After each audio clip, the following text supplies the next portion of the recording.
करनी है किसी को।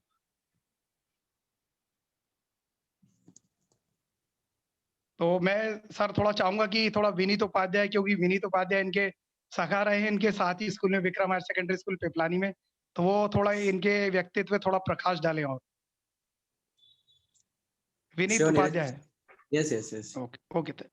Yeah, good evening to all seniors and all the attending members who are here in this meeting.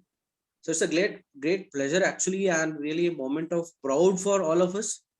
And when you feel it that one of your classmates has really had such kind of achievements, and when you see the Abhinay's name across the nation's TV or national channels or national newspapers, so it really gives you a kind of thumbs up feeling every time. And I would say right from the beginning, the kind of passion he was having for the business, and because he started his business, if I'm not wrong, so he started his business with a garment business in Piplani, and then he used to promote some of the business in Jabalpur also. So the kind of passion he was carrying right from the beginning is amazing, and still that passion, the kind of dedication he had, the hard work he has shown in the entire journey from the college to the BigBasket success is really commendable and really remarkable. That is an example when we all has to see that what kind of passion really plays an important role in building the dream to a true nature or true figure. So that is one thing I would like to say.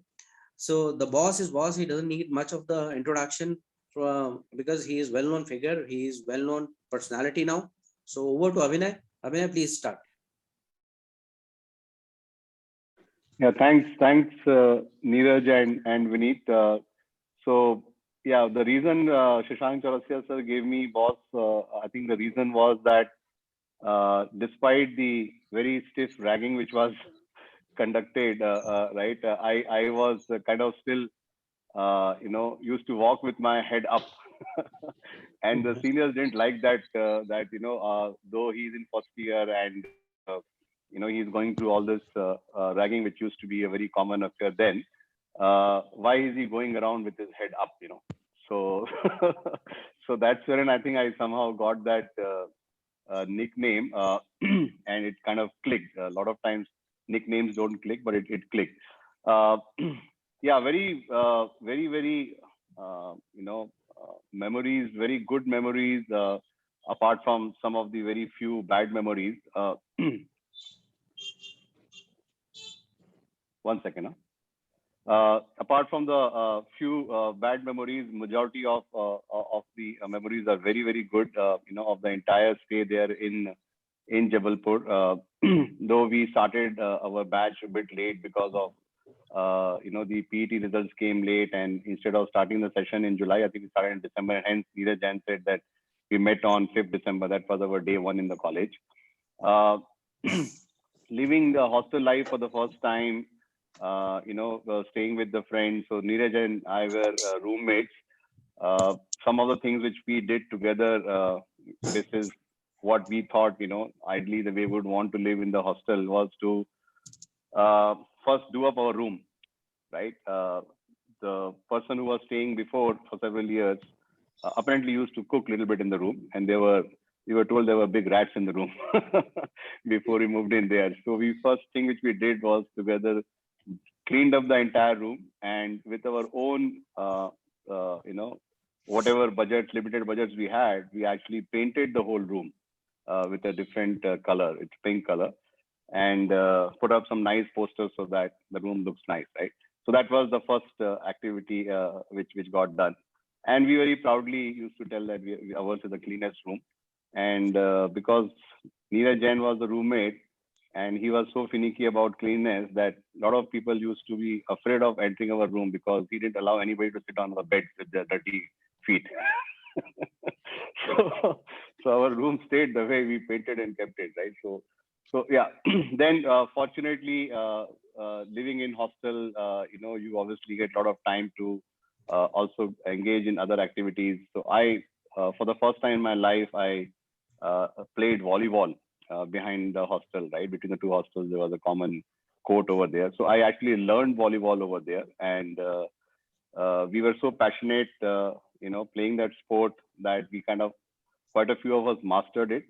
And though we are in year one, and there were obviously seniors who have been playing for 3-4 years, we actually managed to, come first in the inter-class tournament, for volleyball over there while we are in first year. So I was the, lifter, and then Sanjeev Garg, who was another batchmate, he was a smasher. So we kind of became champions while we were in first year. Similarly, there was a huge cricket field at the back, which was not in a condition to be played cricket on. And we wanted to have a game of cricket over there. It was such a big field, and we should want to put it to the right use. So I tried to convince Professor Khandelwal, who used to handle the sports activities then, and somehow managed to get some budget from him to use the mower, which was there in our farm machinery department, to come and clean up the whole field at the back. So that, and then not just the mower, but you have to also get fuel. So we also got budget to buy diesel, to put in the mower, and we cleaned up the whole field. And then we started playing in that field. Again, we are so passionate, all of us, that we again came first in the inter-class tournament for cricket, right after we had set up the whole field. So very, very good memories. This is some of the examples of what we did in the first year. Almost a lot of this is related to sports. So just to also highlight that, sports plays a very key role in anybody's development as an individual, as a leader, as a team player, right? So a lot of stuff which you really learn while playing sports is very, very critical. In fact, in addition to volleyball and cricket, I also picked up table tennis because of my BHL township. There was no sports club near to my house, so and you need to have a sports club to play table tennis because the table has to be set up. But our hostel too had table tennis. So Vineet, myself, Neeraj, and few other batchmates, we used to start playing table tennis in the night in the hostel after the seniors had vacated by 12:30 or 1 o'clock. And then we'll play from 1 a.m. to 4 a.m. Right. So I picked up table tennis to the extent that we also, I also went for the table tennis tournament in Indore to represent our university. Same thing happened for hockey. We played very well, and Vineet and I actually went to represent JNKV in hockey in Gwalior, and as well as football. So many sports happened in those 4 years. So very, very good memories of sports for me, and which, as I said, helped me a lot in terms of as an individual, as a human, as a leader, as a team player. So message to everybody is play something, not just for the fitness, but also from attitude development, from a personality development. All of those things come in very handy in the long run. The persistence which you get, the kind of fighting spirit which you get when you play sports, right? It gives you great confidence. I mean, I remember that whenever I used to play on the field, I always believed that, whatever be the situation, I'll be able to win, right? So that's the kind of winning attitude and confidence you get when you play sports. One obviously bad memory was I had actually, because of few reasons, I could not clear one of the papers of my first year, and then just because of one paper, actually I had to lose 1 year in the college because the second time also some circumstances so happened that I could not clear it. So just because of one paper, I lost 1 year. But the reason I'm sharing this is that because the year which I lost, I made up my mind that I will make the best use of that time, and hence I was able to really study well during that idle time to focus on CAT and clear the CAT after the final year, right? So as an example of if you lose out something, if you fail somewhere, don't get disheartened, don't get demoralized, right? Focus on what needs to be done, how best you can make up for that lost time, and you can surely then achieve success, right? So that's again, as I said, a winning attitude is something which really comes from playing sports as well. Now, fast forward few things quickly. So great year. I mean, great time in Jabalpur. All good friends. We still, are still in touch. Thanks to WhatsApp and other groups, we all of us are pretty much, at just WhatsApp message away. All of us from our batch are on the group. We keep exchanging. We also had our, get together last year. I think 2 years back. We all met near Bhopal, spent 2 days. So all of us are still in touch and really enjoy each other's company and friendship, right? Now, as Vineet mentioned, this was actually a family business which got started in BHL Bhopal. My sister wanted to set up something in the garment space, and hence we opened a small shop in BHL.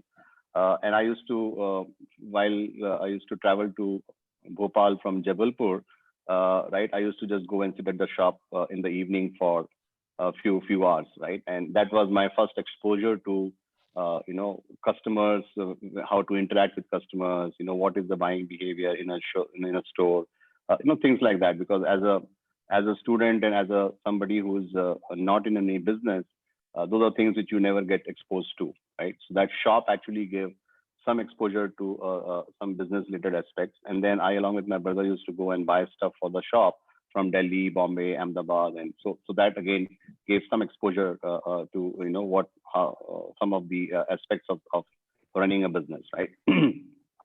So I used to carry some of the stuff from Bhopal, what we used to sell at our store, and try to sell it to batchmates, seniors, t-shirts, t-shirts, pajamas, and jackets and whatnot, right? And it was a good experience again to try to convince people to buy stuff which was kind of very fashionable. And I remember my biggest success being one batchmate, Brijesh Tomar, who would otherwise not buy a very fancy and kind of a attire, but he bought something which was very fancy. So that was one thing. And whatever I managed to sell and make some profits out of whatever I was selling to the classmates, and also to some of the shops in Jabalpur in the Sadar Bazaar, I managed to buy a cycle. Hero Hawk racing cycle is what I managed to buy from the whatever business I did by selling garments to people in the college as well as in the Jabalpur Sadar market.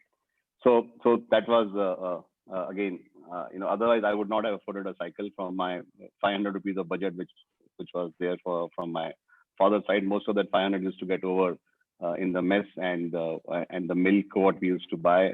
There was not much left. So this helped me to actually buy a cycle, right? So, I mean, some of these early things kind of give me some of the exposure, some of the, ways of working, doing some little bit of business and understanding that aspect of it. So moving forward, so from Jabalpur, joined Ahmedabad, was there for 2 years. And somehow I was very focused on what I want to do next. Supply chain management was the area which I somehow picked up, saying that's something which is very promising, and I would want to get into supply chain management as a function, as a profession. And Mitsubishi Corporation was the company which was visiting the campus for the first time, and they were setting up a cold chain in joint venture with Hindustan Lever, wherein they would manage the entire, the transportation, primary transportation, warehousing, and secondary transportation of ice creams, frozen products, and chilled products. So it was one of its kind project and first cold chain of India which was getting set up. So I was very keen to join that, and hence I applied to Mitsubishi Corporation, joined them, and was part of the whole initial days of setting up the Snowman. It was called Snowman Frozen Foods. So entire ice cream distribution, quality walls was handled by this company. So I was there for almost 3 years in Mitsubishi. Being a Japanese company, though there was good exposure and all of that, good lifestyle, but somehow I was not learning much. And somewhere I had always this aspiration, a desire to to do something more, something big, right? And I was not getting that kind of a result in my first job, though it was a very stable job. That there is actually one batchmate of mine from Ahmedabad from 97 batch who is still working with Mitsubishi after so many years, right? Almost 25 years. So this itch of doing something, doing something on your own, doing something big. So I had one friend of mine who used to stay with me in Chennai. So my Mitsubishi job was in Chennai, and that guy used to be very busy.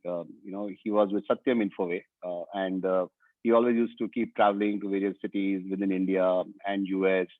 And so every week, he's like out traveling somewhere. And so I saw he being very busy, and I being not so busy was one reason I thought I need to get into something wherein I can get busy, because Mitsubishi is a very, very stable job, stable to the extent that if you want to go to their office on the weekend, it's Saturday and Sunday, you can't even go to the office because it's locked, right? Because they don't have a weekend working culture. It's 9 to 5 strictly. So that was and I was very hungry to do more, to learn more, to grow, right? So that's wherein the first .com wave started. This was 99, December 99. Amazon started in 95, and so first wave of .coms in India started around 99.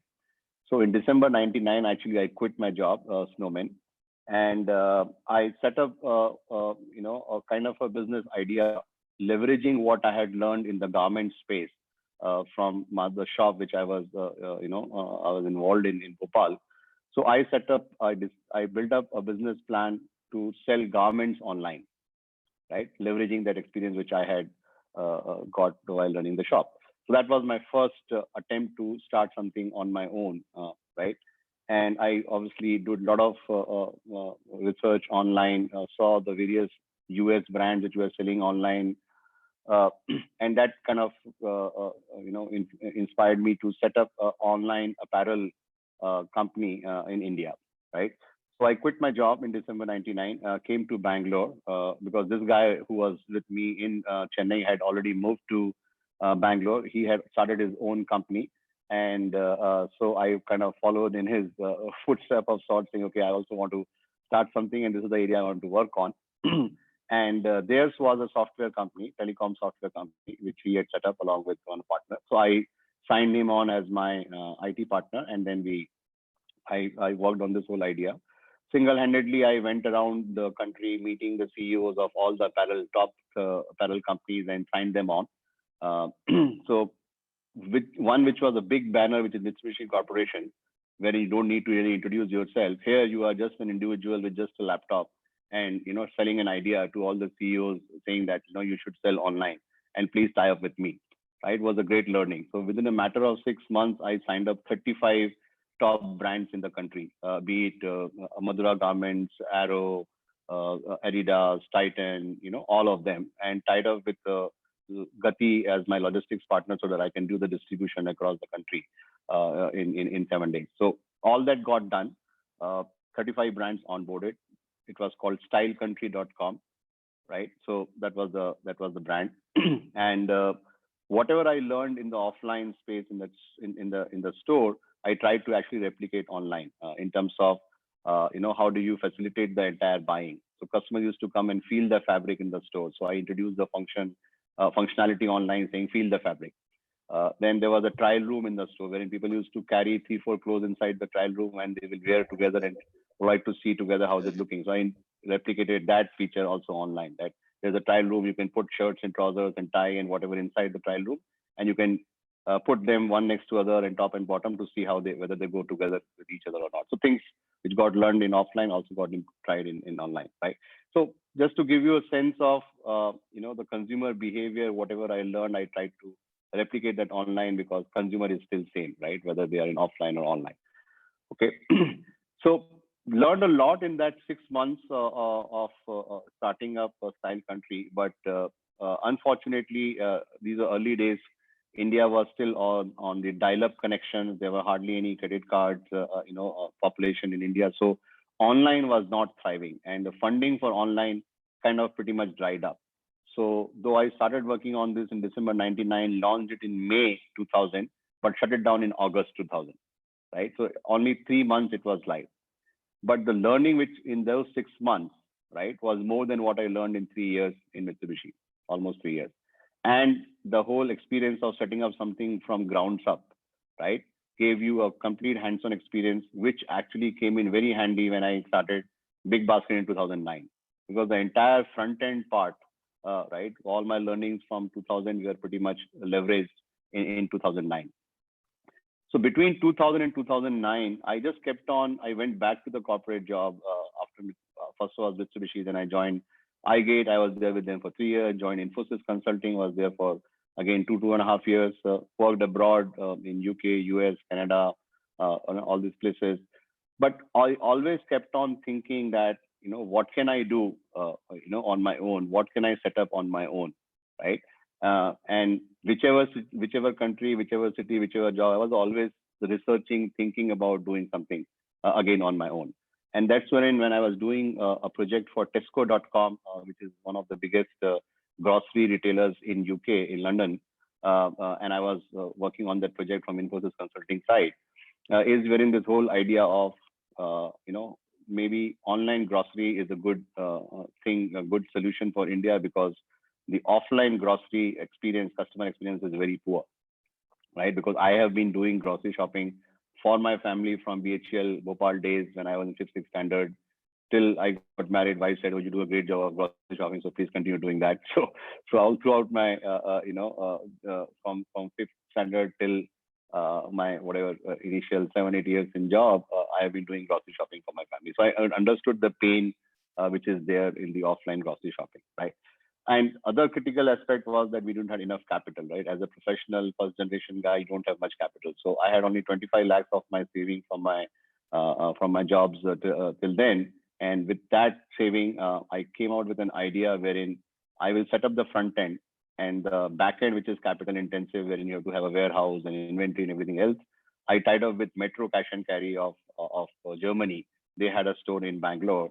And when I was in Bangalore in 2003, I visited them when they started to just understand, their model and stuff.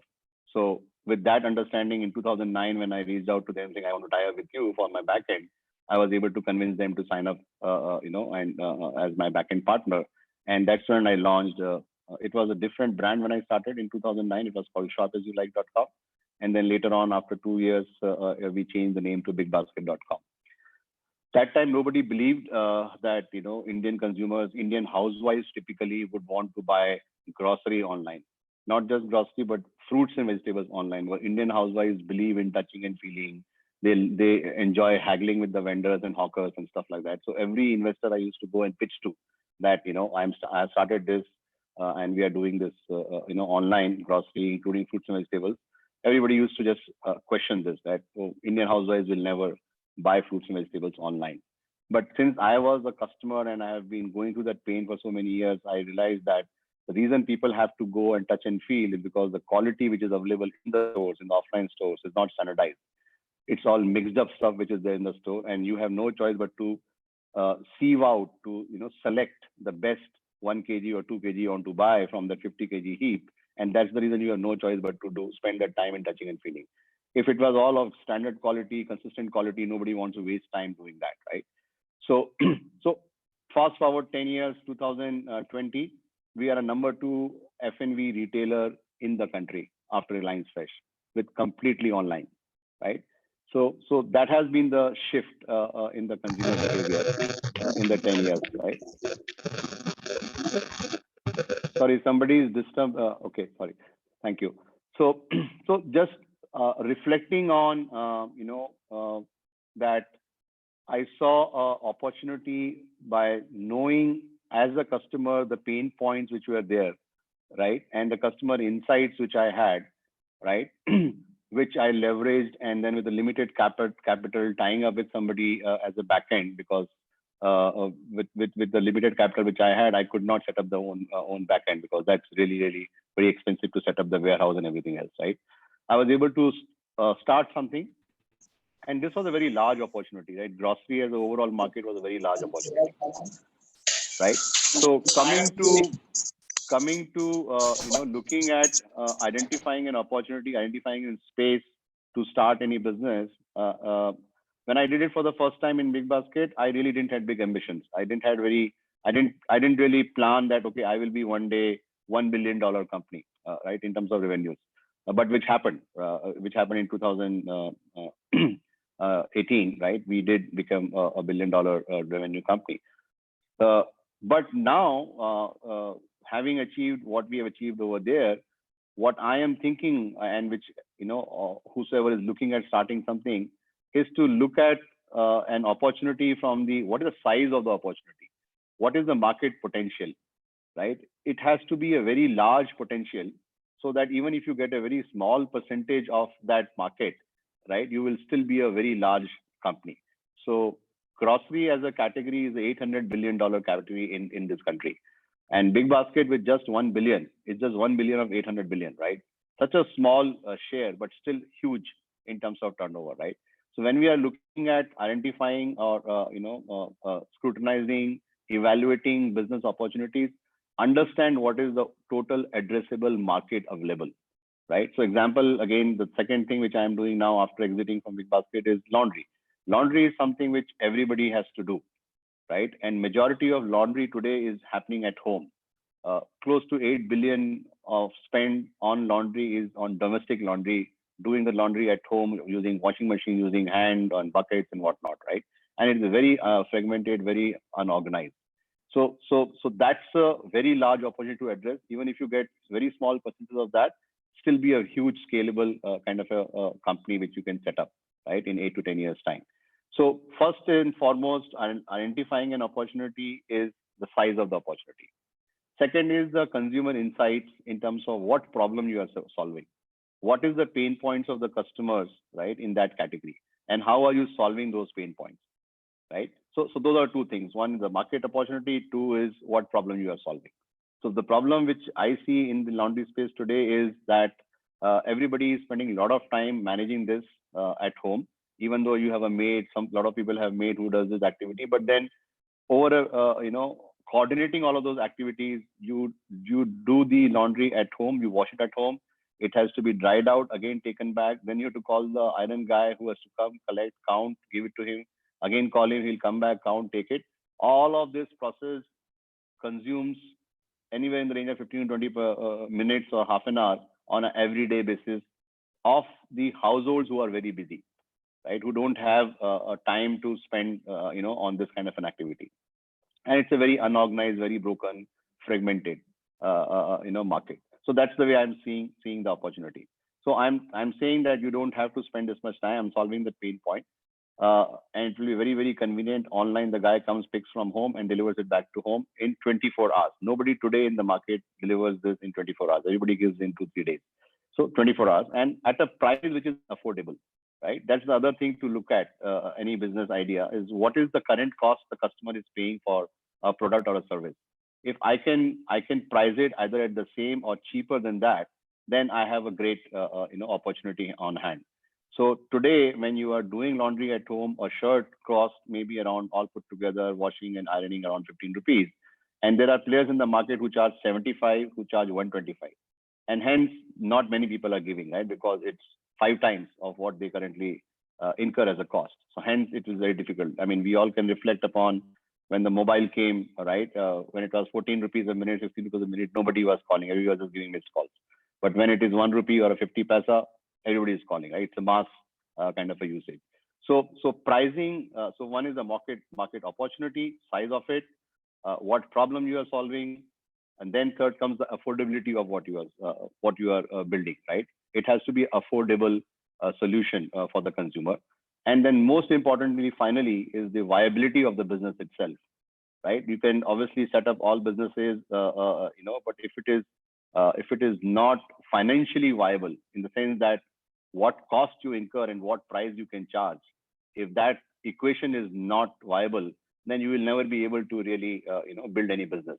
So in the investment community, it is called as unit metrics of the business, unit economics of the business, right?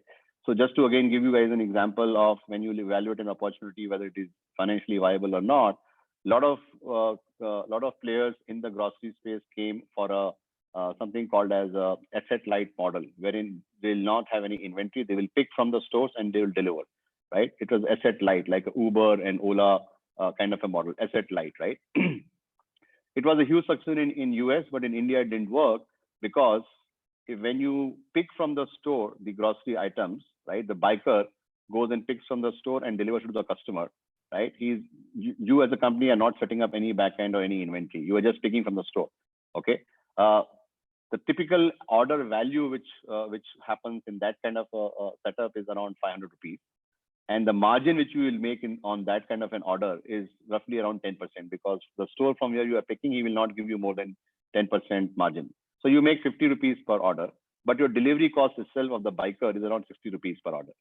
So irrespective of whatever scale you achieve in that business, you will never be able to make it viable, right? So this is the unit economics concept. So you have to really see that your business has to be financially viable. Then only you will be able to scale it and make it. So any opportunity we are looking at, and there are several opportunities in every sector. In our agricultural field now, there are so many agri-tech startups which are coming, right? So again, the same thing, how you really screen, how do you identify an opportunity? Number one, what is the opportunity size? What is the pain point of the farmer or the pain point of the maybe the suppliers? Identify a pain point of the customers, right?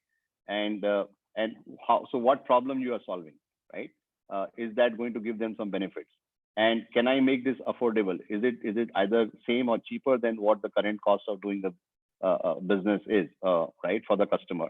And finally, is it financially viable, right? There are hundreds and hundreds of opportunities to be tapped, and if you screen them on these 4 parameters, identify which are the good opportunities to pursue. Now, this is, since the topic said that identifying startups opportunities, I just gave a quick background and jumped onto that. Now I can take questions because we're already at 8:15.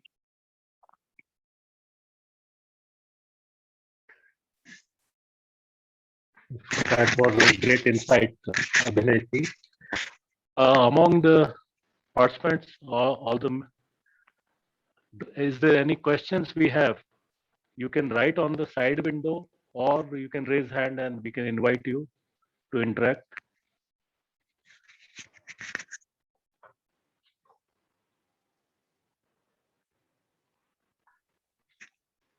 Today we are so many, 86 of us.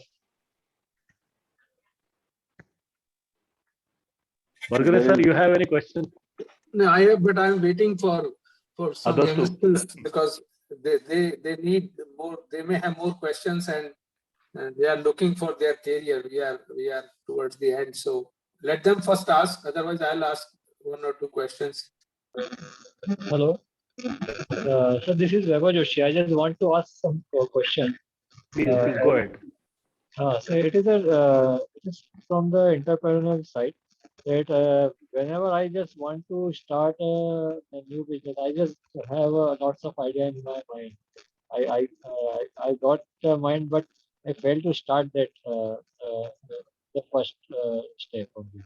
I just I don't know like how to start it from the ground, because idea do I have, like different ideas do come, but how to actually go for it? Can you just give me? Yeah. So I think the best way to figure out whether is that idea worth pursuing or not, whether you want to commit yourself completely or not, your life, your money, everything, is to do a proof of concept. Now, proof of concept is something which you do at a very small scale, right? So whatever idea you have, first you evaluate it on those 4 parameters which I just shared, right? And then identify maybe a small set of customers in a small area, right, with whom you can do this proof of concept, right, which is launching your whatever idea at a very small scale with a limited number of customers. So even this shop as you like, which I started before BigBasket, right, it was in a one part of Bangalore, and I was just focusing on few large residential complexes, high rises which had 100+ apartments, right, as a proof of concept.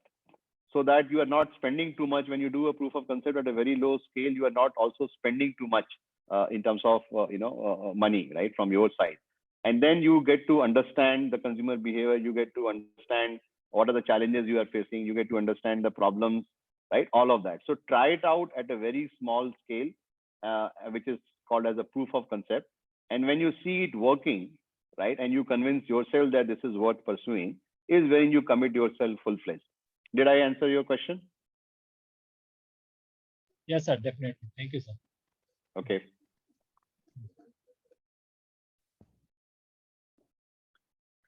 Neeraj Shah, go ahead. Hello, it's Sohan Berla from USA. Congratulations all of your success, and just a question or maybe the comment. I would say I've seen you as a businessman right from beginning. Not today, not today. You just born with that kind of thing. Because I've seen you as running the business in the hostel, selling the clothes. I have seen you running the business as a hostel in a mess. You run the mess so great, like a business. Although you run it, you may not save the money, but it was a top notch running the mess. And it was that, and it set the standard for all other people to follow, and was very difficult to even to get that per meal cost. And that was the business. I saw that when you were running the mess in our hostel. I still remember that you offered the breakfast, nobody did it, and you managed with the same price. So I saw that your business acumen at that time. So I saw that time that you will go a long way, because running the mess, all other people are running, everybody was trying to make some money for their own self, but you put money and see that how you can make same budget, same amount, we can run great. I still remember your breakfast, making those, and that was the first thing I seen, the breakfast in the mess. And I remember it. Yes, yes. Thanks for refreshing those memories, Sohan. Yeah, I remember introducing breakfast, as part of one of the meals in the mess when I took over as mess manager, and also made some of that breakfast initially and taught the cooks how to make that breakfast. And yeah, and the whole proposition was, if the hostlers are customers and they are the ones who are using the mess and giving money, can we give them something better, right? So introduce breakfast without increasing the budget for the month, right? So that was a good success, yeah. But I think that didn't last long. I think after some 2-3 mess manager, I think the breakfast stopped. Yep. So these are the traits we were looking for.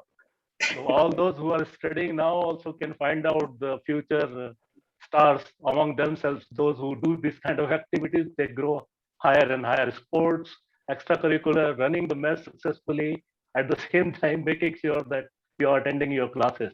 Mr. Neeraj Shev, I think you have a question. No, I think just a few memories, and in fact, Please go ahead. Recounted by Sohan Birla just now. But you charged us, all right, for the breakfast. I mean, you'll charge, but I mean, you'll deliver qualities is how it was. And in fact, that's something that got imbibed into BigBasket as well. I mean, it is available at a bit higher rates than what it is there with the local vendor. But I think you get better quality and you save a lot of time. So, but one more compliment, Abhinay, that you seem to be getting younger by the day. So when we met the last, I think you look what we met 3 years back, and you look 3 years at least younger when we met you in the group. Acha, one of your, I mean, you can only from your experiences, and I think you have seen a lot. You have traveled the world. I think you have done a lot of businesses, and you have a lot of experiences. Just let the group know, how do you bounce back when you see, or when you face a debacle, and I know that you have faced many, and then you kept on bouncing back, and then you're at the top. Yeah, so I mean, which I shared in the beginning, that I think sports is something which really kind of gave me a lot of self-confidence. So I remember, in fact, a hockey match when I was in 8th standard, and there used to be inter-school earlier, but then that year somehow there was no inter-school in the BHL Bhopal. So it was then houses were made in the same school, and it was an inter-house then. So when you are playing inter-school, there's one team which has been made from the whole school. So obviously you get good players and you make one team. But when there are 4 teams to be made within the school, the quality of players, right? Because now it's 4 times what you need, right? Because there were 4 houses, was very low. But so when I was actually playing the hockey match, the other 10 players were very below par, right, in my team. But somehow I was in the middle with that confidence that even with the less below par kind of rest of the team, I can still win this match. I mean, with that attitude, I was really playing that match. I think that's one thing which I kind of learned in the sports, that that you should believe in yourself, push yourself, to the extreme end, and try to get it done. So a lot of times, a lot of people are talented, right? But they somewhere kind of lose out on the hard work. So you might be great, you might have great talent, but hard work is still must to become successful, right? Great talent would take you only to certain distance, but with talent and the hard work is what will take you to the logical end, right? So don't just think that you have great talent and things can be easy. You have to still slog it out, and you should not shy away from slogging it out, right? You have to put in the best possible effort from your side, and then things start happening, right? And believe in yourself, and things will happen. Yeah, I but see Vinita's phone, Yes, iPhone. yeah, hand going yeah. up. Vinita is the one whom I am now inviting. Vinita, can you start your camera also? We would like to see you. Oh, In fact, I request everyone to start their cameras so that we can see. Oh, that's nice to see. Yeah, yeah, Vinita, please go ahead. hi, Which batch you are hi, from? Abhinay. Hi. Yeah, hi, Abhinay. I'm from I'm calling from US right now, and we are so proud, to see you here. And as a classmate, it's really a moment of pride to see you here, reaching such great height. And we are also running a small business. Maybe we want some success tips from you. And it's a small business with a manufacturing plant. I just want to understand if you have some ideas where we can, as a country, we can improve our manufacturing line so that we can compete with China and uh, do success in this area also, because as we are seeing here in US, in so many areas we are still behind, and China is beating us in in our Yeah. even the line, whatever we are exporting from India and all that, still China is beating us in so many areas. So I just want to understand if you have some idea where we can really work to improve that. I think any business, I mean, what is the most critical aspect? I mean, I am jumping straight away to answer instead of first sharing some niceties with you. Hi, Vinita. So proud. Okay. So proud to see you here. Yeah, thank you. Yeah, so I'm just saying, jumping on to the crux of the matter. So I think any business fundamentally, could become resilient when you look at the cost stack, right? The cost stack is the cost of making any product, cost of any service. So if you want to really win market, win share, be it within a country, be it across countries, you have to really look at your cost stack, right? At what cost you are able to make that product or that service, right? And if you are able to bring down the cost from what the current market cost is, that will give you a huge benefit, right, in terms of competing with with whether, as I said, with competitors either in the same country or for that matter, manufacturers across the world. So you need to just look at each and every element of the cost in your, whatever your product is, and see how we can reduce some of those costs. And those costs could be from various, cost reduction could come from various ways. It can come from raw material changes. It can come from process changes. It can come from any substitutes for the materials. So there could be various ways of reducing the cost which you are currently have in the business, and benchmark it with your competition. And if you are able to bring down that cost below your competition, then you have a winner on hand, right? Because for them to then make something at a lower cost will be very, very difficult, right? So keep on focusing on what cost and how to reduce. Great. Yeah, Great. I think that's a Now, good. Yes. Thank you. Thank you thanks for for that. joining, Vinita ji from USA. Keep on joining us Thank you. every month. We have such kind of interactions, and maybe one of such interaction, I think you will be the speaker. So be ready. Oh, Yeah. thank So you. now Thank we you. have some question. Someone has asked that if you had not pursued MBA, still you would have succeeded the way you have succeeded now. Priyanka is the one who is asking this question. That's a great question. I mean, not sure.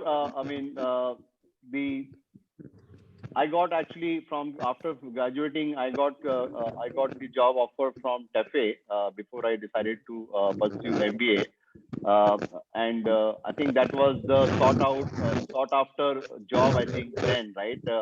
All of us used to aspire to get a job offer from the tractor company. I think that was the best kind of a job, right? Which was there after graduation. So maybe if I would have, and I think Shav pursued that, and I think he's doing quite well in that line. So yeah, I mean, I can't say, but the businessman in me maybe would have thought of starting something in that space. What MBA helped is obviously much more exposure, much more so to say, tools and knowledge of evaluating a business, running a business. All of those aspects obviously came from MBA. But the fundamental aspect of setting up a business, running a business, was there because of the shop experience and other things. So I might have started something on my own, not maybe at this scale, but would have maybe ended up doing something, right? Maybe in the farm machinery space as a business. I'm not sure. Can't say, right, what would have happened if I have not pursued. Great. And now we have Dr. Jitendra Sinha, who would like to interact. He was your co-player in cricket. Yes. Jitendra. Thank you, sir. Thank you very much. Good evening, sir. Abhinav, sir. How are you, sir? I still All well, thank you. Bicycle, the one you had in JNK Jabalpur, the bicycle. And sir, my question is related with, particularly I observed while playing cricket, you used to stand at least a feet ahead of the crease. I noticed it. So my question is it more linked with your personality than the game of cricket? I mean, it was more for the game of cricket then, because I mean, and when I was watching all these guys losing their wicket in the match against Pakistan and New Zealand, I was really my blood was boiling. The way they were playing, right? So I think it was more of the cricket technique, because when the bowler, and especially I used to do this especially against one bowler, which was very difficult to play then, which is Praveen Jain, because he was a left arm round the wicket bowler, and his angle was he used to pitch in front of your legs, and then it will go outside. So that's the way he used to bowl, and he was a fast bowler. So if you let him bowl good length, then you are within your crease, and it was very difficult to play him. So I used to step out of the crease one step, right, and also used to turn myself at a 45-degree angle, towards the leg side, so that I was able to actually take his ball as an overpitch ball and could hit it, right? Because if I go stand back and at a good length, it was very, if it bounces and it comes at a good length, it was very difficult to play him. Right. So I used to take it basically, as a, so that was the technique specifically for to play him. Nothing to do with any personality of sorts. Yes, sir. Definitely, his bowling style is more or less like the Wasim Akram. And we played a lot of cricket in Pantnagar also while doing MTech. That time, Praveen Jain sir was doing MTech from there. And sir, right now I am a professor in Agriculture University in the Krishi Vishwavidyalaya, Raipur, and professor by choice. Thank you very much, sir. Thank you. The cowboy professor who is doing a lot of work in the field with the students and doing a lot of research. So now we are running out of time. It's 8:30 already, but we have very bad reputation of extending 15-20 minutes more, because that is how agriculture is done, agriculture engineers. So we have a couple of more questions. One is from Mr. Sanjeev Shakya, and then our burger sir. So Digvijay is in the queue. Good evening, sir. May I ask in Hindi, sir? Yes, आराम से, please. Sir मैं आपके भोपाल में ही रह रहा हूँ, अवधपुरी में रह रहा हूँ, इसलिए मैं आपको थोड़ी फीलिंग कराना चाह रहा हूँ कि आपका BHEL स्कूल के पास से ही गुजरता हूँ सर, और भारती सर हैं अपने त्रिभुवन भारती सर के साथ मेरी बातचीत होती रहती है, और मैं कृषि विभाग में कार्य कर रहा हूँ सर। और हमको बड़ी प्राउड फील होता है सर जब भी बात होती है बिग बास की और लॉन्ड्री की में भी आप जा रहे हैं सर। मेरा क्वेश्चन ये है सर कि जैसे चूंकि अब मैं जिस बैकग्राउंड में हूँ अभी उसी से रिलेटेड आपसे क्वेश्चन करना चाहूँगा। हो सकता है कि आपको थोड़ा अलग लगे फीलिंग, परंतु मैं जो दिन रात फीलिंग करता हूँ देखता हूँ कि हम सबका उद्देश्य रहता है कि जो कृषि है उसको लाभ का धंधा बनाना है सर। तो कृषि के वो जो फार्मर्स के प्रोडक्ट हैं उससे तो हर कोई लाभ का बिजनेस चालू कर लेता है, पर किसान की स्थिति और ही बदतर होती जा रही जैसा हम देख रहे हैं। तो किसान के लिए सर हम as a government officer sir, मैं यहाँ पे ऑफिसर भी हूँ, भारती सर के साथ ही हूँ, तो हम क्या उनको सलाह दें जिससे कि वो बिजनेस पॉइंट ऑफ व्यू से उनको हम सलाह दे सके out of the departmental scheme sir. इसमें मेरा निवेदन है सर आपसे। हाँ, तो वही सेम बिजनेस प्रिंसिपल्स अप्लाई करते हैं। अगर हम फार्मर के जो काम कर रहा है वो उसके पास जमीन है, जो भी जमीन है उसमें वो कुछ उगा रहा है, उस जमीन में जो उगा रहा है उसमें उसकी कुछ कॉस्ट है, और जो उगा रहा है उसको बेच रहा है वो उसका प्राइस है। तो उसका मुनाफा तभी बढ़ेगा जब वो प्राइस माइनस कॉस्ट इक्वेशन अगर वो ठीक रहेगी और बेहतर होगी over a period of time. तो सेम बिजनेस प्रिंसिपल जो मैं विनीता के लिए बता रहा था, कॉस्ट। तो आपके पास जो फार्म है, जो भी फार्म लैंड है, राइट, एक साइड आपको ये देखना है कि मेरी अभी क्या क्या कॉस्ट इनकर हो रही है और वो मैं कॉस्ट कैसे कम कर सकता हूँ, एक वो साइड है।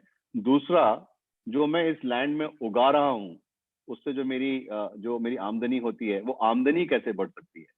तो मैं आज कुछ उगा रहा हूँ, क्या मैं बदलूं उसको, राइट। तो मैं कुछ नया उगाऊं, इसमें कुछ नए, अगर मैं एक ही क्रॉप या 2 ही क्रॉप उगाता हूँ, क्या मैं 4 उगा सकता हूँ, राइट। तो एक तो कॉस्ट साइड कम करना, जो भी आपकी कॉस्ट है, कॉस्ट आपकी क्या है, आप उसमें ऑब्वियसली फर्टिलाइजर डाल रहे हैं, आप मैन्योर डाल रहे हैं, आप पानी डाल रहे हैं और सीड डाल रहे हैं, तो सारी की सारी चीजें उनको ये कॉस्ट कैसे कम कर सकते हैं, ठीक है।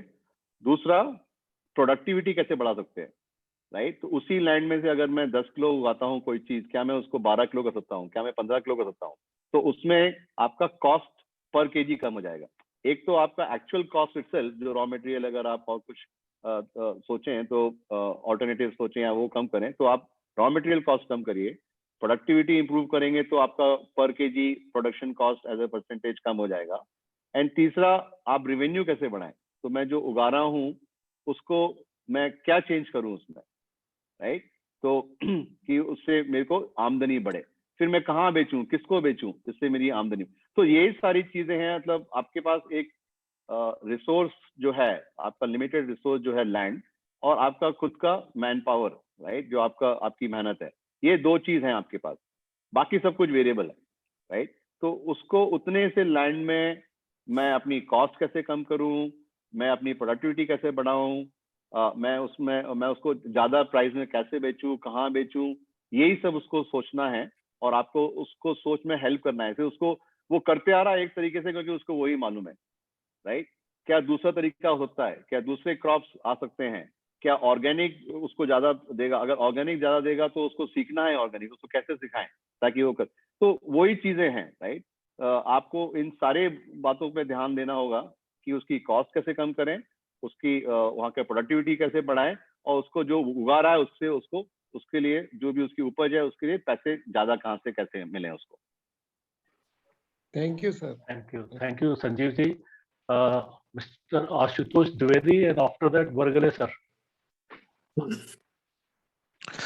Good evening, sir. It was a nice experience listening to you and the journey how BigBasket was built by you. I had a question on your insight. Like since the Zomato and BigBasket had started functioning at the same time. Ashutosh, can you put your camera on? Sorry to interrupt. Okay. Yes, sir. Yes, good. So I had the question that Zomato and BigBasket had started functioning at the same time, while the resources that BigBasket had were quite relatable to what Zomato was using for their service. And the target audience or the customers that BigBasket was targeting was also quite the same at the initial stage. So why didn't BigBasket use that as an opportunity or as a scope to expand or scale up its business to the food delivery also, like what Dunzo is doing right now in Bangalore? It delivers both grocery as well as food from restaurants. So Zomato originally was not a delivery business. Zomato was earlier an advertising platform. Okay, the way they started, they introduced delivery from restaurants much later. In fact, after Uber Eats and Swiggy and all these guys started, right? They introduced their delivery much later. So they were in a different space completely, Zomato, right? As I said, they were in a restaurant advertising space and they were present across 30 odd countries. So the revenue model, business model, all of that was very different. Okay, and we were in the grocery business, so that was completely different than what they were doing. Now the delivery business of whether Zomato or Dunzo or Swiggy is a very different business than what we are doing as a grocery. Our business is, as I said, inventory and delivery. Okay, so we stock products and then we deliver those products. These guys, they just pick from somewhere and then they deliver. So they don't have any inventory of sorts. But picking and delivery in a food business is still a viable business compared to picking and delivery grocery. Because when you pick and deliver grocery, the margin structure is very different because there's an MRP on the products. There's an MRP on the products and there is only limited margin a retailer can make in grocery.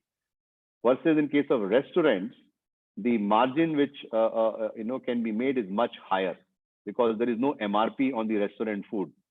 Okay, so they are typically in the 40 to 80% gross margin business, the restaurants, and hence they are willing to give a higher margin to the food delivery guys, right? But when it comes to grocery, the maximum margin which a grocer can make, a retailer, be it Big Bazaar, be it anybody of any size, is maximum 23-24% because there's an MRP. Okay, so the margin play available in grocery is very different than margin play available in restaurant. Those are totally entirely different businesses. So Zomato is, from that perspective, is not a competition.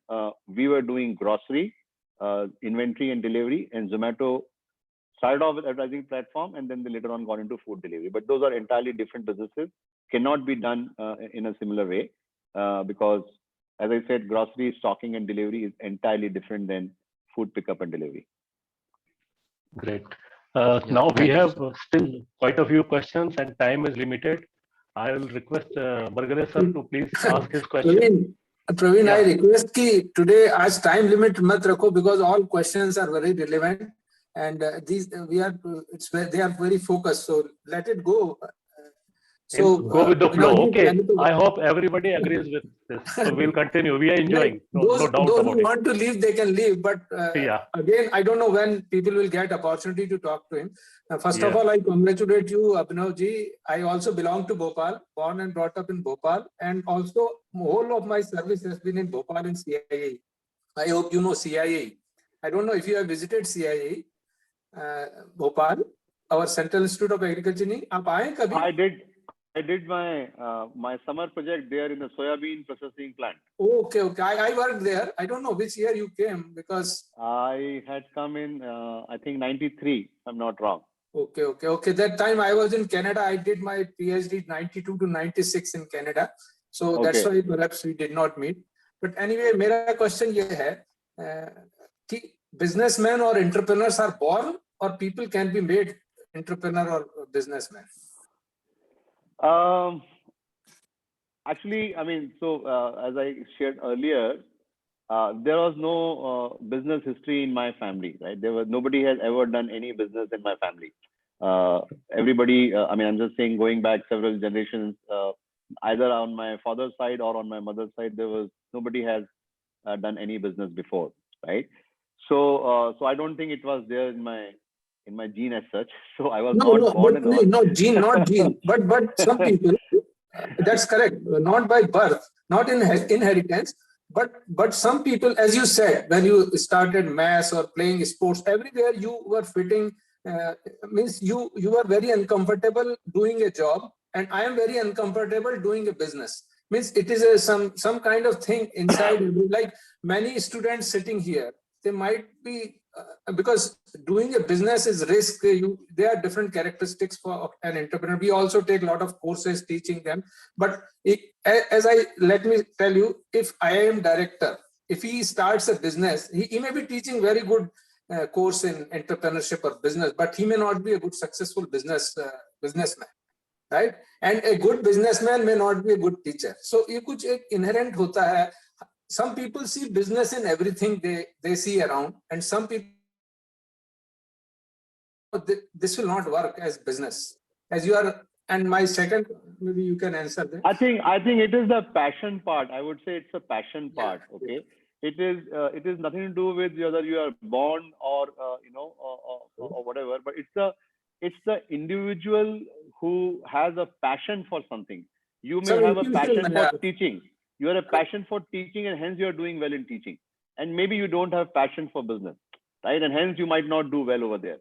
So until unless you are passionate about doing something, you might not be successful in that, right? So that's the core, I would say, right? So I would say, yeah, anybody who builds a passion towards a business during the course, right? Whether he is born entrepreneur or not, is anybody done any business in his family or not, whether he has genes or not, somewhere, because of exposure, for whatever reasons, you build a passion towards doing that particular activity, and that gives you satisfaction, that gives you kick, right? That gives you excitement. Then you will pursue, and then you can become, right? Irrespective of whether you were born or not doing that, right? So it's a personality, it's a passion bit, yes, I think, which plays a role, right? So that's correct. And my second question is, I don't think you used any. Don't you see any opportunity for business in agriculture engineering sector? So many food processing. Huge. That's what I wanted to ask you, but you have not. If you see now, last 3 years, if you see the amount of agri-tech startups which have come in and have raised funds in the last 3 years, there are many, right? And that's an opportunity for all, I mean, who are in that space, to identify, the pain point. So as I said, you have to start with the pain point. Now, you can solve a pain point for a farmer. You can solve a pain point for a farm machinery company. You can solve a pain point for an irrigation company. So you identify who your customer is, what pain point he has got, right? And how I can solve that pain point, which is a large addressable opportunity, and it can be financially viable. Yes. Then there are so much to be done. I think we have to just join the dots, because a youngster sitting here. I want to just tell you that the Government of India and Ministry of Food Processing is encouraging ODOP scheme has come, one district, one product, a lot of raw material is there. So those who are sitting here, they can always look on that. And as a businessman, risk is always there. What I feel is businessman is a judgment. As you could see, opportunities are there for everybody, but who can see and take a intuition or judgment, yes, this will work, and then joins all the dots and feels confident. Backward linkages, forward linkages. As you said, in every answer you said that cost economics is the key or crux of any business, whether it will be viable or not, how much you are putting in. But with farmers, as Mr. Shakya asked that question, problem is the input cost in agriculture is so high nowadays that the produce that he gets is not worth that market. So the production cost, he have no control on seed or fertilizer or water or labor or machinery. And if he doesn't use these technologies, the production will be very low. But you said correctly, to go to cash crops. If you have we have another entrepreneur sitting here, Praveen Sharma did a good job. He's that greenhouse or this protected cultivation. So that kind of in limited space, if people can grow high cash crop, then maybe that can be a good viable agriculture sector business. Okay, I mean, let me just throw some examples. I mean, I haven't done very detailed research. Yeah, some ideas to investors. But as you said that, the input cost for a farmer has gone up. Okay, so one option is to, for him to do whatever he can do within his limited whatever land holding he has got, right? Yeah. And then try to change things in terms of inputs, in terms of what crop he's growing and stuff like that. But if we know that small farm holding itself is a problem to start with, right? Yeah. So can we think of an idea wherein we have a business model? Sorry, am I still there? Yes. You are not visible. Your camera is off. Okay. No, so I was actually also on my laptop. Perhaps you can off your camera, then maybe the bandwidth will be helpful, that you can continue to speak. But yeah, we can hear you.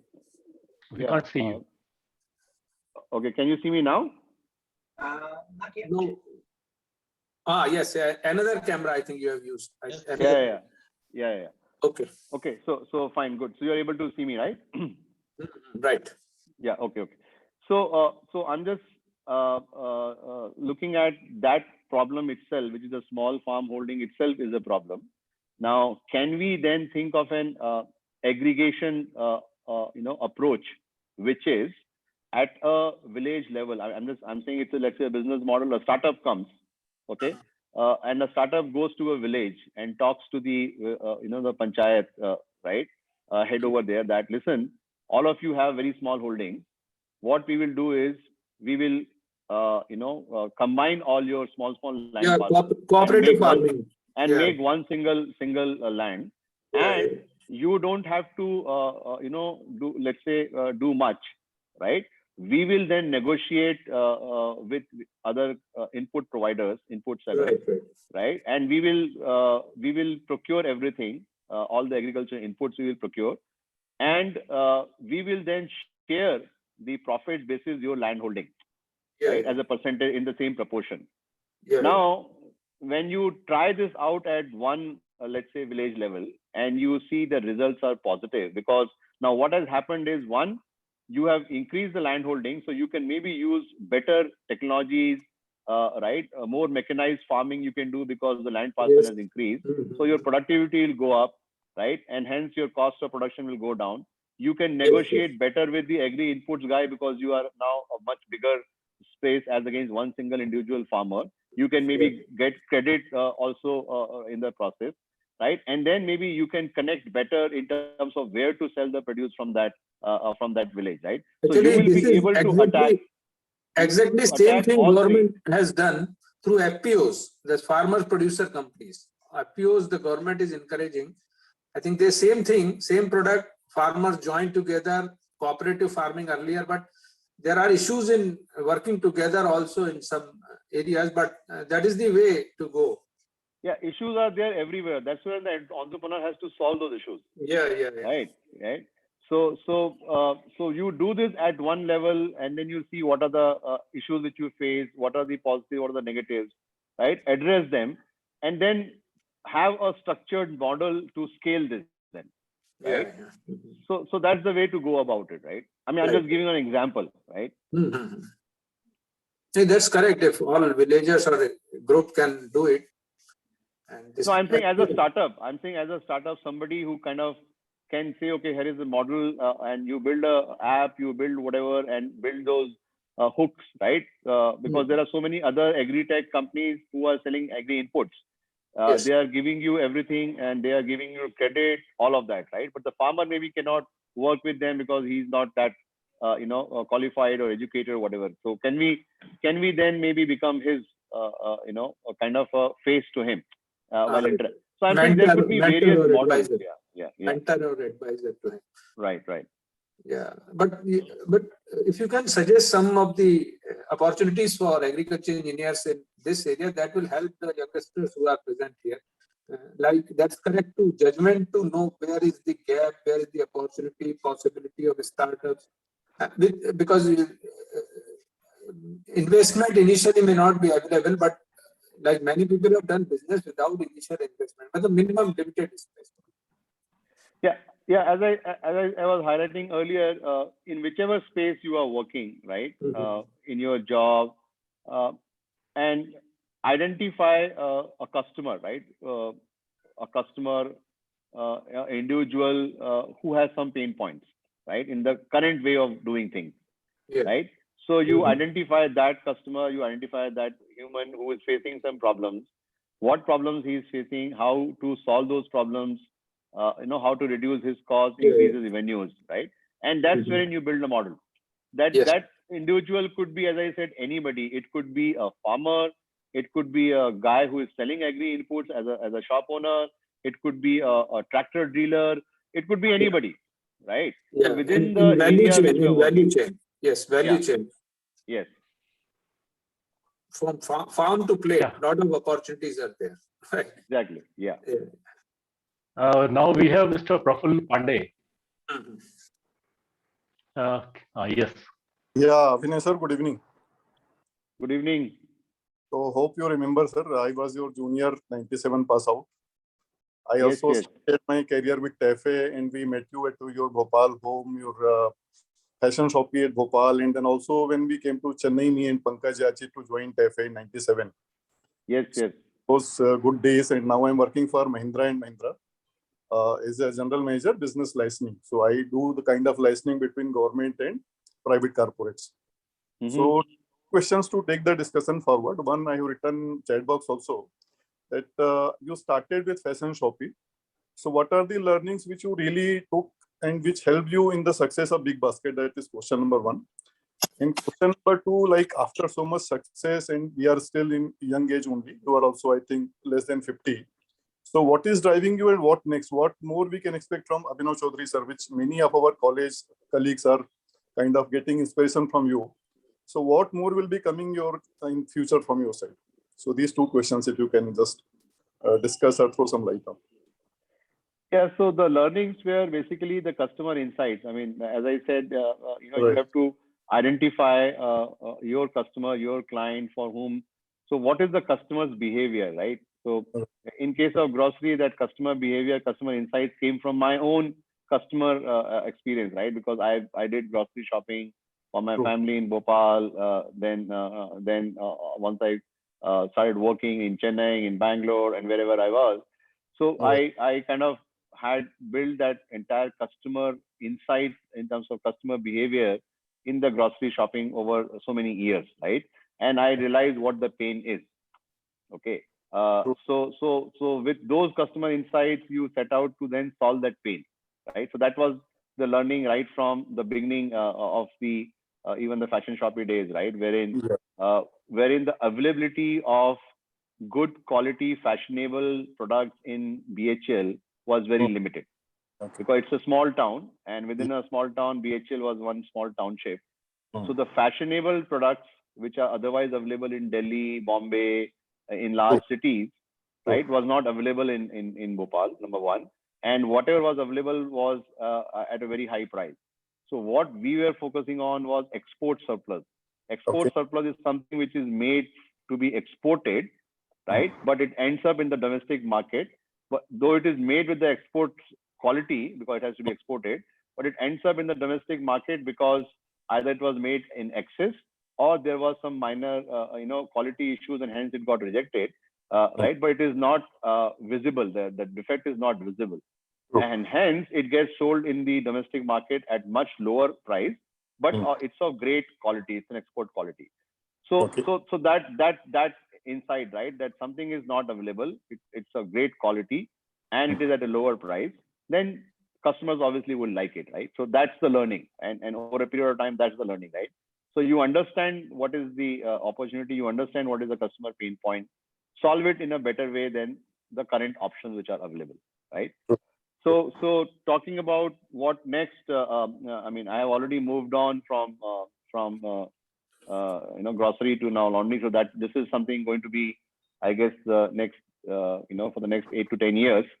And then I will have few other things in mind after this reach its logical end in the 9 to 10 years. So I guess I will start something again, maybe in 9 to 10 years later on, which has to be bigger and better than what I'm doing now. Now, what I'm doing has to be bigger and better than BigBasket, and then what I do after this has to be bigger and better than what I'm doing now. So that's the way it has to gradually. Anything on the personal side also, like what we are doing in a personal side, your surplus time, our family time. So what is like we are in next phase of life. So must be something or like what you are reading nowadays or something which you want to share with us. No, I don't. Yeah. I don't read much, to be honest, and I don't watch also much. TV is something I rarely watch, but I do play. I continue to play, and now recently what I have picked up is lawn tennis. I play almost 3 times in a week. That's maybe the reason, Shav, you thought that I have become younger, because I have lost 7-8 kgs in the last 2 years because of lockdown, because it was work from home, so I had a lot of time to play tennis. Great. Yeah. So that's the thing. Yeah. I mean, family is very important. We need to obviously balance, right? But I mean, the businesses which I am in are kind of 24/7. So BigBasket was kind of 24/7, and this next business I'm getting is also going to be 24/7. So work really never ends as well. So you have to sometimes really define that, now this time is dedicated for your personal thing, and then you stop doing it. But there are times when you are setting up any business. Early days in BigBasket were very different than 8 years, 10 years later when you had full team. Similarly, now when I am starting something, my early days is very, very different. I don't find much time now, but after maybe couple of years, 3 years, 4 years later, once things are in place, then I will have a more personal time. So that's the nature. I mean, that's the nature of whatever you start, you have to give 100% to it.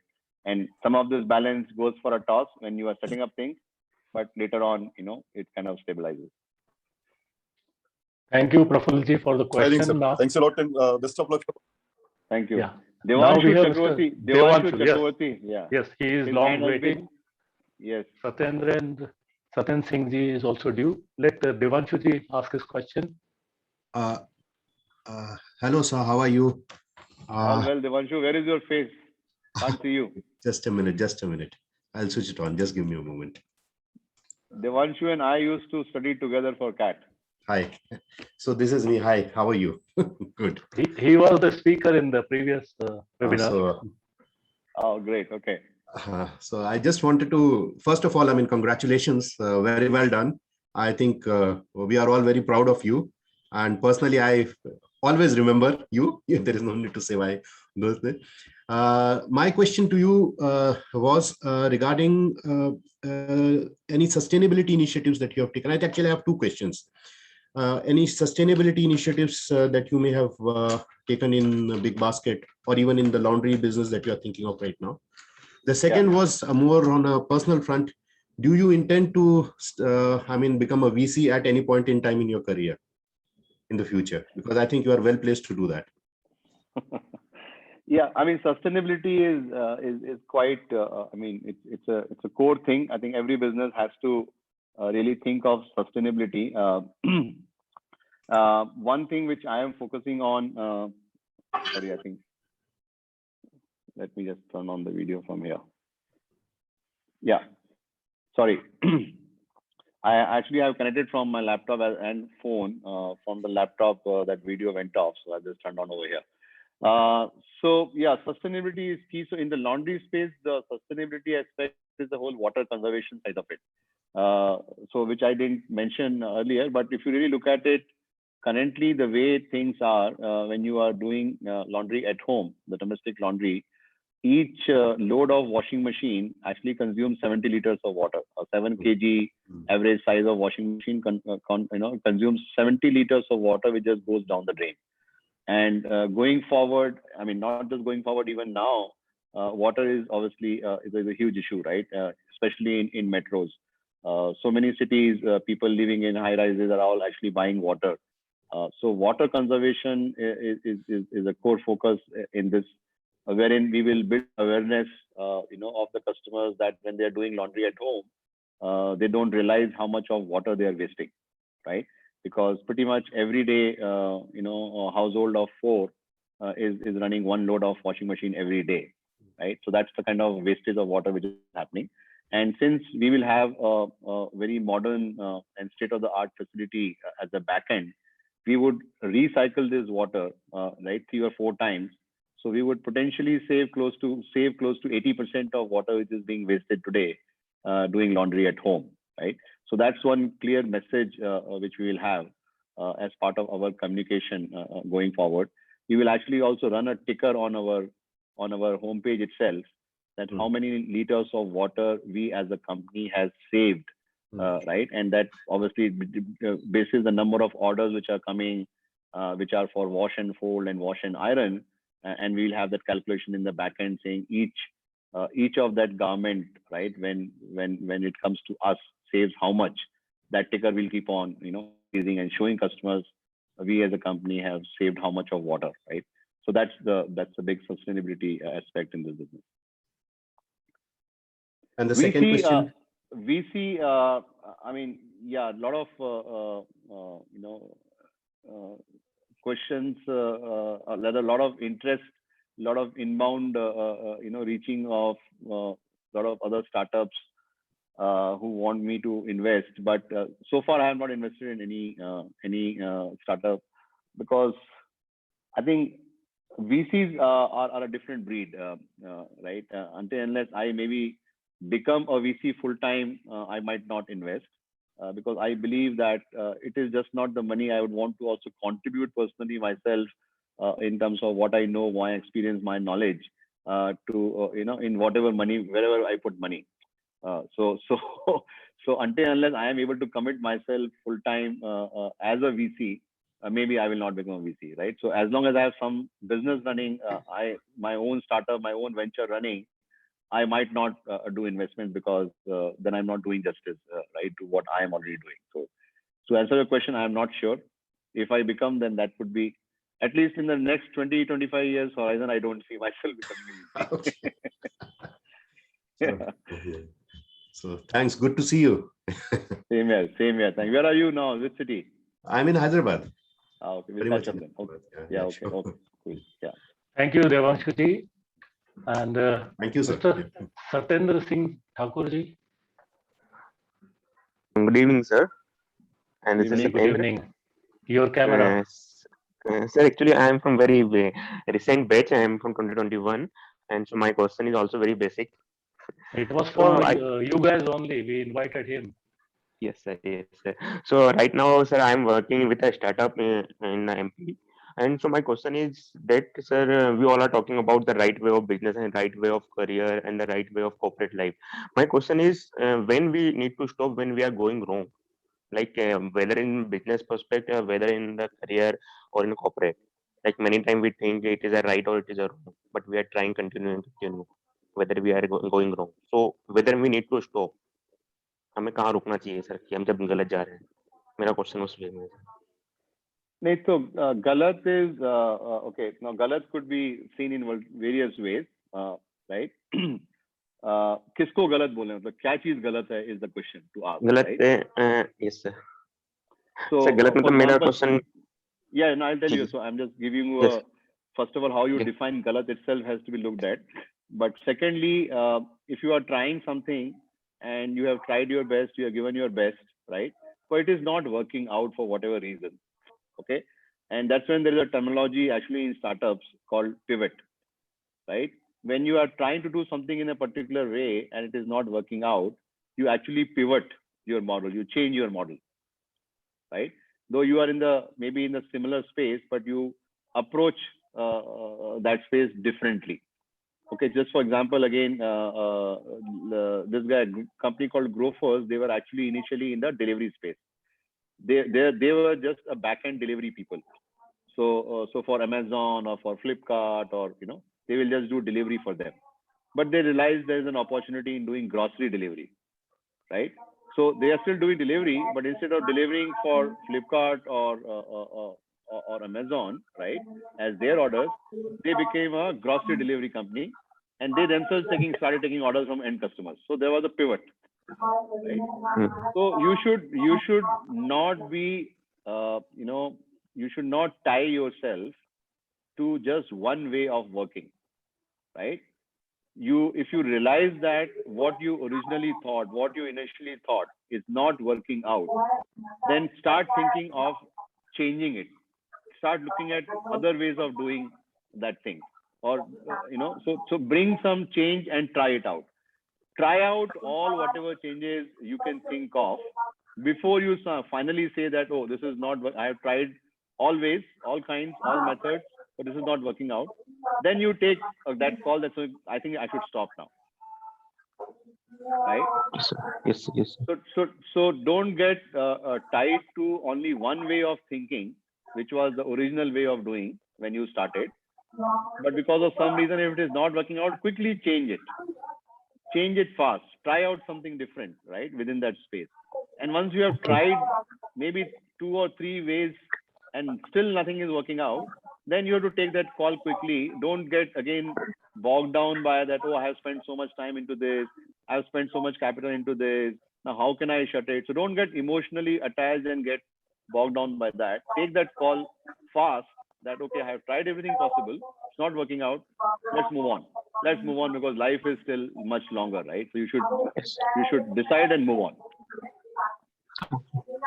Very important. The last Thank you, line. sir. Don't get emotionally attached. If Yes, you sir. feel things are not working, just switch to something else. Thank you very much, sir. On a lighter note, you fall in love with one girl, right? And you tried all your tricks to convince her and and win her heart, but somehow you are not. Move on. There are so many others to try out. All right. Thank you very much, sir. Okay. So I think we are through with most of the questions. Sir, Vaibhav Joshi was there. Some question was there. Vaibhav Joshi.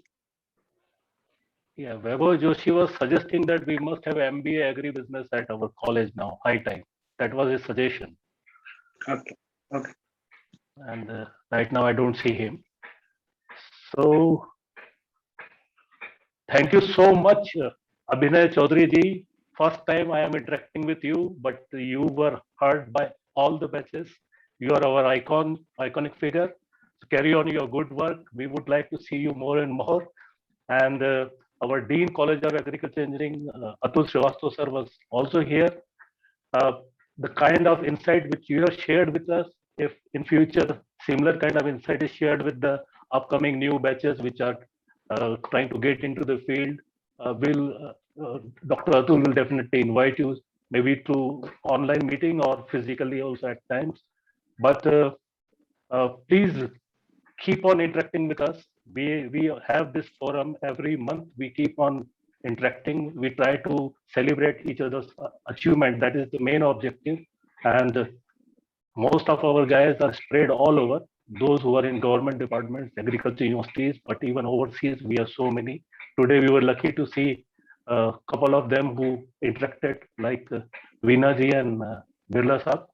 So that is the main objective, networking and knowing each other and supporting each other time to time whenever we can with best of our capacities. So thank you once again, and I will request. Praveen, I put down one thing that I request Abhinay to help our college mates. If they have any query related to business or idea, he should give him advisory. Maybe that will help and encourage them to start become an entrepreneur or business. I think his email can be shared. If he can not the share phone that. number, but email could be. I have suggested that at his leisure. I know he's a busy person, but sometimes that will help them or encourage them. Yeah, so maybe I think the best way to organize that is because what happens if it is very random, multiple people sending, then it's difficult to. So what we can do, and we can start off with maybe a quarterly kind of a thing, wherein we can schedule at a specific, as a schedule, right? That okay, the first Sunday of particular month or some schedule we can set, right? Yeah. And that's the time maybe we can do a half an hour or 1 hour call when the questions can be asked, or it could be any other way of maybe interacting on mail or whichever, wherein there's a dedicated defined time wherein only this work happens. Because otherwise, if it comes as a day-to-day course of that, it will just get lost and might not get attended to, right? So I would suggest we can just slot some time, some specific schedule. We can start off with once in a quarter kind of a thing, dedicated 1 hour wherein this can be done, right? So everybody is aware that if they have questions, that's the time to ask, and they will get their answer there and then. It's a wonderful idea. I think we can do that. That is where the role of dean comes. He should collect. If there are 5-10 questions, then we can arrange a meeting. No, I think it will be followed. Okay, last question from my side. Actually, I have not asked you any question. कि boss इतना सारा जो आप पैसा कमा रहे हो उसको खर्च करने का क्या आइडिया है? हम लोग जब हॉस्टल में थे तो क्या हम लोग को 2000 उसमें I used to get 300 rupees, 250 से शुरू हुआ था पर मंथ, फिर 300 तक हुआ, और by the time I reached to final year it was 400 rupees. Maths used to be 120 and still we were okay. Of course आखिरी वीक में पैसा खत्म हो जाता था, पर जो भी सपने थे उसी में पूरे करते थे. 1-2 मूवी देख ली. फिर तो आज की डेट में the way you have earned, पैसा कमाने के बाद टू स्पेंड इट, उसके लिए भी टाइम चाहिए और सपने चाहिए. तो please throw some light on that. कोई लोग अच्छी कार की सोचते हैं, कोई सोचते हैं आइलैंड खरीद लूंगा, कोई बोलता है मेरा खुद का चार्टर्ड होना चाहिए. I think Praveen is facing same problem, so he's asking that. I am not asking. This is rich man's question. No, I think, two parts to it. One is, I am obviously earmarking, quite a bit of it for the next venture, and that's the way I am planning. So, quite a bit of which what I have earned now, I have already earmarked for this venture as my initial contribution. When I started for the first time BigBasket, as I said, I had only 25 lakhs to contribute from my side. Then I had to actually sell my house because I was not able to raise funds in the beginning. The only house I had in Bangalore, I had to sell it out so that I could get, continue my that startup for some longer time. So that was then. Now, of whatever I have made now, almost I would say 30% of 40% of that I have earmarked for my this venture, so that I take it to a level wherein then I can attract institutional and external investors. Till that time, I would want to fund it myself. So that's the approach. And for the balance, as you said, movie देखने पहले होता था कि movie देख के खुश हो जाते थे, and then you're obviously things keep on changing, right, over a period of time, right? So you want to obviously buy a bigger house, you want to buy, spend. So earmark some for the next venture, balance spend, enjoy, right? You have to also enjoy because you've earned it in a very, very hard manner. So you have to enjoy as well, right? So do whatever you have been wanting to do. So, Abhinavji, are your kids in the same line, what you are doing, like they appreciate your business and they want to continue or join you, or? No, kids are small as of now. My two daughters, one is in 6th and one is in 9th. So they are still in school. So you are developing I, some entrepreneurial skills or attitude? not or really. Not really. I really don't know what they will do. One thing I wanted them was to definitely make sure that they don't have any performance pressure, academic performance pressure. So they are free to do what they want to do. Because businessmen, when they create empire, they want to see that in future somebody should look after them, because you make a lot of pain and effort to create that, and that's important. I mean, so I'm definitely not thinking anything on those lines. I'm thinking whatever I do, They are too small to think about it. Yeah. Good. So you come to Bhopal sometime or something? Yeah, my parents are still there. So I do come once in a year at least. I come, yeah. Okay, good. Yeah. If you come Bhopal, try to come We'll, CAE. Sure. I'm also retiring this month, so I'll not be there, but I'm in Bhopal. I'm settling here. Okay. Sure. We'll nice definitely to catch meet up. you. Definitely, yeah. Okay. Thank you. Okay. Thank you. Thanks a lot. Again, congratulations on your great achievements. Proud of your Thank you. achievements, and you can be inspiration and motivation to many of our college mates. Thanks a lot. Thanks for organizing this. Thanks for inviting me. It was pleasure interacting with all of you. Thanks a lot. Thank you. Thank you. And all the participants, we had one more session of quick fire introduction, but since now time is running out, we postpone it for the next meet, because quick fire introduction was something where we wanted to know each one who has participated today, just 6-second introduction. So I think Praveen, today's session was ideal session. That was the purpose with which we had started. This is one of the best That way, one speaker, one meeting may be good, and time is no limit. If interaction is going on very meaningfully, people are enjoying, learning, interacting meaningfully, and that's the purpose that has been served, I think. So thanks everyone, and we hereby conclude today's evening and hope to see you soon in the next web meet. Please keep on we request participating. all to attend. Yes. Keep the momentum and tempo.